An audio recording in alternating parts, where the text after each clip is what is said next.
people are telling you don't use plastic, but they... At the news that we just heard. I really cannot believe this is true. You know how like sometimes you think something exists, but you're not sure, but you're like, nah, there's no way. But this thing really does exist. The KRG has a department for environment. Please give a warm welcome to the person that actually works in that department. It is climate activist Enje Jawher. Good morning. Good morning. How you doing? I'm doing good, thank you. How are you guys? I'm doing excellent. Are you real? Yeah, I am. Zane, are you just as shocked as I am? Yeah, are you like actually here? Like, are we dreaming? No, I'm actually, it's hard to believe for me too, but it is real. Yeah, we are doing some works on climate change. Excellent. How come most of us don't know that the KRG has An environment department? And you said before it wasn't even a minister, but you had to cut it down. Yeah, after the new cabinet. How come most of us don't know that this thing existed? Yeah, actually they're doing amazing work, and now I have a foundation. I'm working with a partnership with them on climate change awareness and environmental awareness with them. Well, let's try to get to know you. Yes, Enje, sure. where did you grow up in? I am from Erbil. I grew up here, but currently I live in Istanbul.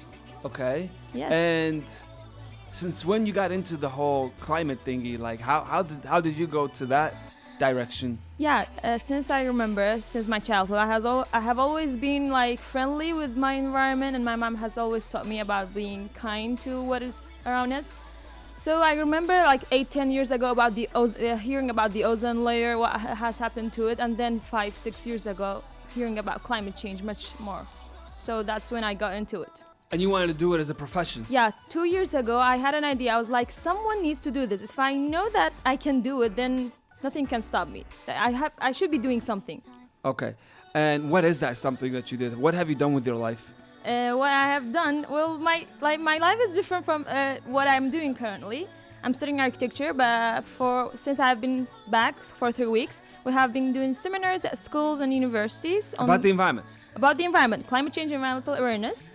So our belief is, before even making any new rules or changes to our society, we need to inform people about climate change. Since in Middle East, I don't even think they have heard the word climate change. Yeah, I don't think even that how do you say that in Kurdish even? Oh my God! So people think climate is weather. Climate is not weather. Yeah. So they always call it kashu hawa, but it's not. It's not kashu hawa. No, it's not kashu hawa. So what is it? How would you say it in Kurdish? I don't know. I don't even know. The word doesn't even exist. I know environment is jinga, but I don't know what is climate in Kurdish. I wish I knew. Mm-hmm. Yeah. Okay. So now you guys currently are trying just to raise awareness or just trying Yes. to educate people. Yes, about what's happening on Earth. That it's extremely serious, but no one is talking about. And we have only 8 years before the climate is irreversible. What do you mean by irreversible? So you have 8 years to work on it to make it better. That like the effects of it could be prevented. But after 8 years, no matter what you do, we are the last generation that could do something about it. Nothing could be made better. So it's in our hands to Yes, we to are the make last generation. proactive change to better the environment. Exactly, and it's our responsibility for the next generation that is coming. So how do you see you're working on climate change here in Erbil? So how do you see the local population's attitude towards the environment, the climate, and making a change? So actually, I have been talking to students from primary schools, high schools, and secondary until now. We will have universities next week. So people are really hungry about this topic. They haven't heard of it, so they're always interested and they're always asking questions. So it's nice that they're actually showing some reactions and showing some. And I have heard in the students, they're raising hands. What can we do about this? So they're excited because they haven't heard of it, and it's kind. Sometimes I don't want it to make it really scary, but because it's scary, they're young. So just trying to show the hopeful side that we can actually do something if we want to. So you're mainly engaged with the more like the younger generation? Yes, this Okay. is the initial plan. We Okay. have long-term plans too. Like what kind of plans? Well, actually, we're planning in the summer when I come back, we will be maybe doing private companies, ministries, offices, people like everywhere, wherever we can go, and try to aware the people about it, wherever we can find people. We don't want people to come to us because generally they don't. So we are going to be going to people. So what do you guys see as like the biggest, like from our region, the biggest threat to climate change, like that we have, that like something we do or whatever? Like what is our biggest threat? Like our biggest, you know what I'm saying? Like Yeah, for example, let's say in America people are currently arguing beside the president either they are going to change to electric cars or not to make a better change. Right now, they don't even know that this kind of thing exists, or there's a threat that the gadgets that we're using in our daily life and our lifestyle is actually making a huge impact on climate change. So the first thing we should be, so people are telling you don't use plastic, but they don't know that actually all of us have microplastics in our bodies, and it's really harmful. What do you mean we have microplastics? Like we eat it? Yes, actually, in our 83% of our waters has microplastic in it. Oh my God. So much of the fishes and meats that we eat have microplastics in it. So you're talking about like Micros. invisible Yes. plastic that is so small, Yes. but it's there. Because okay, so just correct me, maybe someone knows better than me. It's either 90% or 99% of all the plastics that has ever been made on Earth has never been recycled, and it's all in the oceans or on lands. Yes. Yeah, so we've seen, I think if you guys use Facebook and Instagram, you see these videos of, fish that are filled with plastic, like turtles with the things wrapped around their neck. It's very heartbreaking to see this, but And we don't realize we're eating sometimes these things. These animals be eating that indirectly, the trash, and then we're eating the animals. yeah. Yeah, sadly. Angie, what's your title exactly in the department? I'm an, as we said, climate activist. It's a partnership, so I have my own foundation, Earthings Coexistence. What's it called? Earthlings Coexistence. You created your own foundation called Yes. Earthling Coexistence. Earthlings Coexistence, yes. Okay, and what does that do? What does that do? So this is our aim. So I went to environmental board for their support because we need some official supports to go to all these kind of places. So I'm doing with their help, I'm doing all the researches and these kind of stuffs and going to these places. So this is the activism that I'm doing currently. Are you guys also like teaching people while you're doing this about keeping the environment clean, not just climate change, in terms of because Yes. that's the biggest problem we have in Kurdistan. Yes, so the title of the seminars that we are doing, we are trying to make it more practical. It's climate change and environmental awareness. So knowing about what's currently happening in climate change and how to be environmentally aware of your surrounding and being more kind. So do you think cleaning up trash is enough, or do we need more than that? Because I see a lot of people think that they're helping the environment by, cleaning up trash, but that doesn't really solve the root of the problem. I believe whatever you can do, it's still good. It's better than doing nothing. That's true. But the force is we have 50%. It's in the government's hand, and the other 50 is in the people's hand. So which is the demand and products. How you do it. So if you change your mindset about some things, then you can make the government change the laws and the systems that we have in our society that have been rooted in the wrong ones. So if you can't change the people, no matter what the government does, nothing could be implanted in their daily life. So are they equally as important, or do you think one is more important than the other? For example, if I'm talking about fossil fuel industry, yes, the governments and all of the big countries have to do something about it. But it's still good to make people aware of we have so many other alternatives to fossil fuels. But for example, the fossil fuels is the government's job to do it, but the animal agriculture, we can do so much more in the animal agriculture in our daily life. What do you mean by what can we do? Reducing meat and dairy products. So people should not eat kebab and all those nice things that they like, huh? It's hard to cut meat and dairy products just from now on, but you can always inform yourself about what nutritions actually you're getting from meat, which is so much of it is deficient in nutritions, and you should be just slowly reduce it, and you'll just educate yourself on what you are putting into your body. Is there a chance that we will see big changes here? Because we're really bad when it comes to climate activism here and environment protection. You have a big job. You're young, so Yes. you have a lot I time. know. But do you think you can take this challenge? I'm sure I'm gonna be disappointed. Sometimes I'm gonna even freak out that this is not working. But the thing is, we should have hope. If we don't have hope, what are we living like? What's the future? Depends on us. So I always have hope.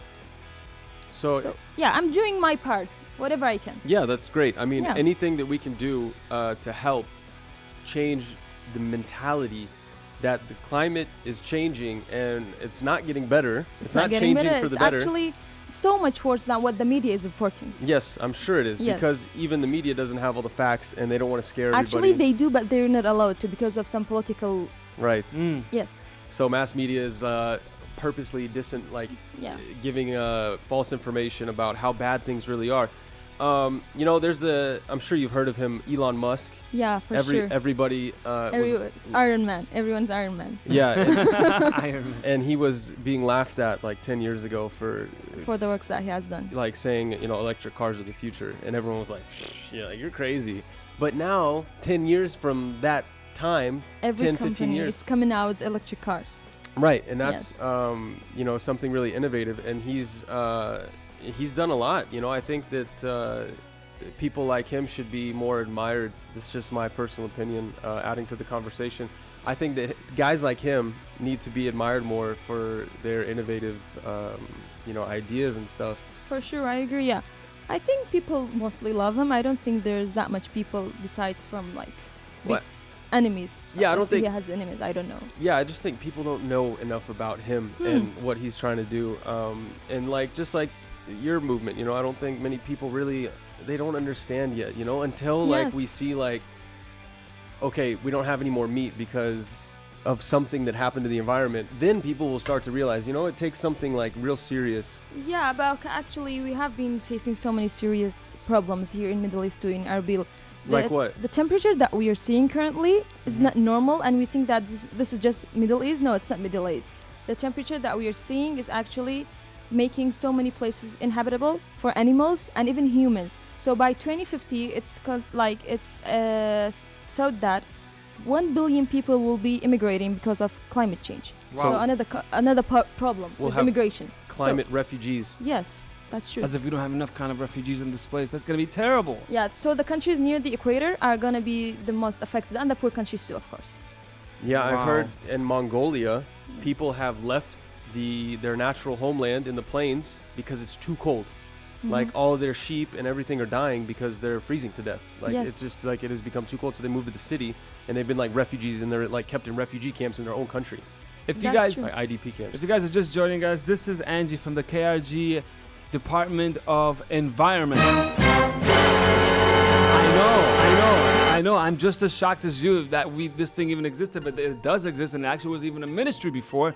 So that's good to know that at least the government does care somewhat about this topic. What is like the most silliest misconceptions you have heard when you go and meet these people and when you try to do your job? In the official works? Yeah. I don't know actually. I mean, Do people tell you, oh, all the stuff you're saying is not true, you're lying? not really. Most of them are actually appreciative of what I'm doing. Even like I want to just say a shout out to the head of environmental board, Dr. Hala. He's doing an amazing job. Like all of the support that he's showing and all of his knowledge about environment, it's just amazing that we have someone like him in our country. Do you think that we face a serious battle because the world that we have created today is dependent on oil, right? Like, let me finish. We've created a world where everything that we do involves oil. So all the food that you buy in the market was brought to that market by something that Yes. operated on oil. Like, do you think that we'll ever fix or like change this dependency that we have on oil? Because I think we're like dooming ourselves until we fix that. That is true. What I know, like the big countries are talking about, and the climate activists, is, for example, even Greta, we know like her. The problem is, either you like it or not, oil should be replaced. So we have 8 years. I don't know how many years it's gonna take the big corporations, to realize, but there's so much more resource and money actually in the renewable energy. So it's possible to do it. We just need to, the corporations need to be convinced that the only thing they're actually right now thinking about is their pockets, the growth of their economy. Yeah, unfortunately, the dollar is king. So when we have these, fossil fuels making so much money, of course, people are going to fight to keep Yes. those as the dominant, energy source. We're not going to look to, wind turbines. We're not going to look to undersea current turbines where we're generating electricity down there, which is almost like another kind of renewable, right? Because Yes. these currents, they don't stop, Yes, that's true. There's many different types of energy. So you know. As I know, like I'm sure there's much more. There's like six alternatives to fossil fuel. Yeah. Yeah, there's so much we can do. It's just putting them on a wide scale is so difficult, you But know. there's actually good examples too. For example, we have UK. So in last year, I think 53% of their energy was renewable. Uh-huh. And Sweden actually had excessive renewable energy for their for one annually. So it could actually cities could depend Do you on think renewable we energy. are capable? Oh my God! Don't ask me about. Well, I never understood why we don't do more solar here. Like we have Right? such an intense sun. Is Well- it because it's too expensive, maybe?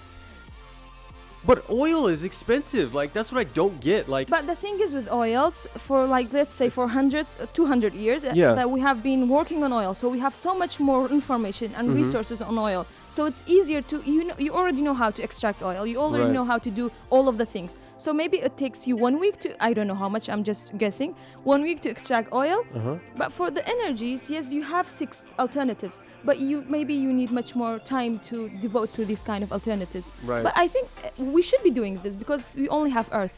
Like, So what's one of your main messages that you give when you go out and you do, you know, your talks, your seminars, when you know, interact and engage people? What's one of your main messages about the environment that you use to really tell people how important this issue really is? well, I think there's two. First of all, that the children that I'm like the students that I'm talking to, they're the future generation. They're going to be the new lawmakers and the new decision makers, whatever the job is going to be. If they're aware of the climate change, they can make a change.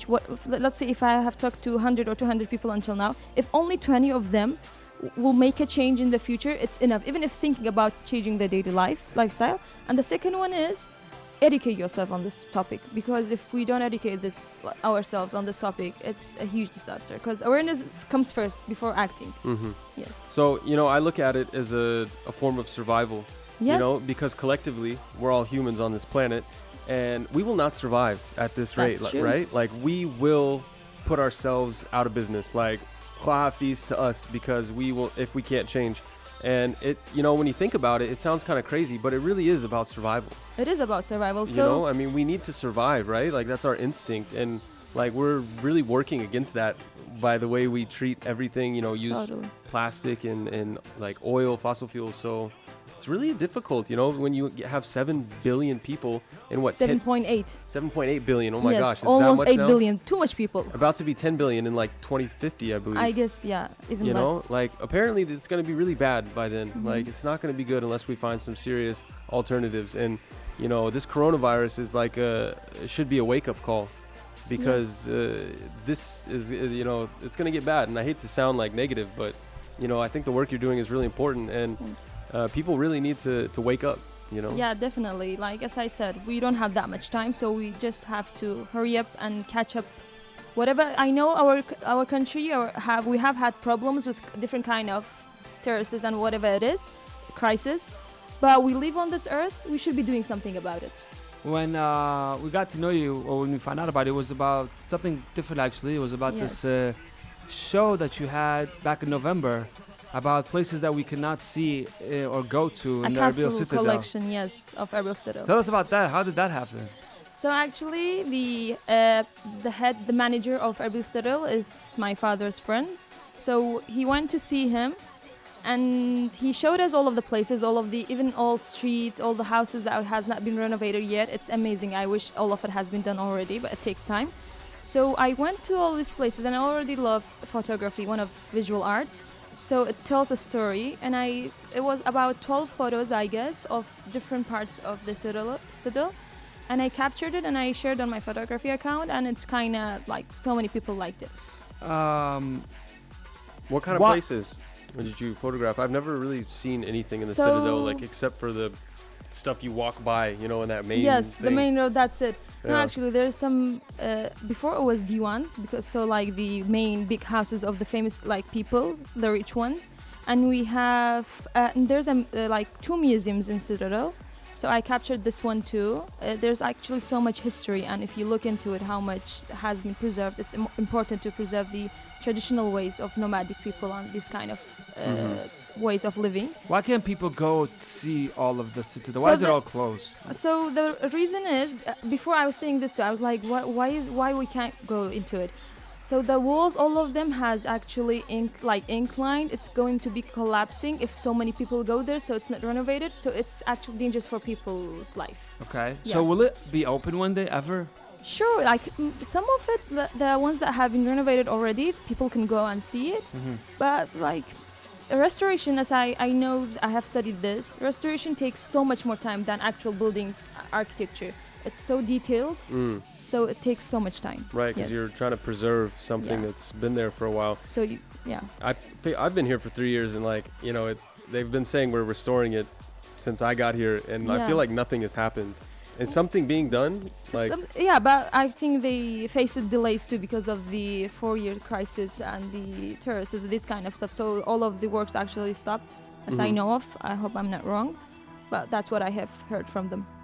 Well, we wish you the best of luck, Enje, with everything. It seems like you have multiple things going on for you at the same time. Thank you. Good luck with everything. And man, you have one of the hardest jobs. I don't know how you're going to continue to, keep fighting, because it's a big challenge. Trying to convince people here about climate change, how it's important, and you don't have a lot of resources. Yeah, we actually, one of the problems is we don't have any climate change resources, online or offline, on Kurdistan. So what we are facing. So this is a problem too. You said you live in Istanbul for Yes. studying. Yes, this is my last year. Hopefully I will be graduating this summer. How has it been? It's been great. It's going great, yeah. I already love architecture. You went to what, architecture, bachelor's or master's or what? Bachelor, Oh, okay. yeah. And now after you graduate, you're planning on to invest all of your time here in Erbil? Short-term plan, maybe. Long-term plan, I don't know yet. Why? You want to go join Greta? What's going on? yeah. Maybe, why not? I do have like international Ambitious? plans Yeah. for my foundation, but in terms of my goals, I don't know. I have kind of some other ideas. I think we shouldn't be just sticking to one thing the rest of our lives. We can do so much more. Well, I'm sticking to like Babylon FM for the rest of my life. I don't know if that's... You're doing a great job. I don't know if that's a good thing or not, but okay. Well, thank you so much, Angie. You're an interesting person. I think only the second time ever a climate activist has joined Babylon FM in 8 years. Oh, so great. So thanks for coming in and give us some really interesting things to think about. Any last words? I just want to say thank you for everyone listening first. I want to finish it with one quote. Nature doesn't need people, people need nature. That's true. Yes. That's true. Thank you so much, Angie. Good luck with everything. Thank you so much.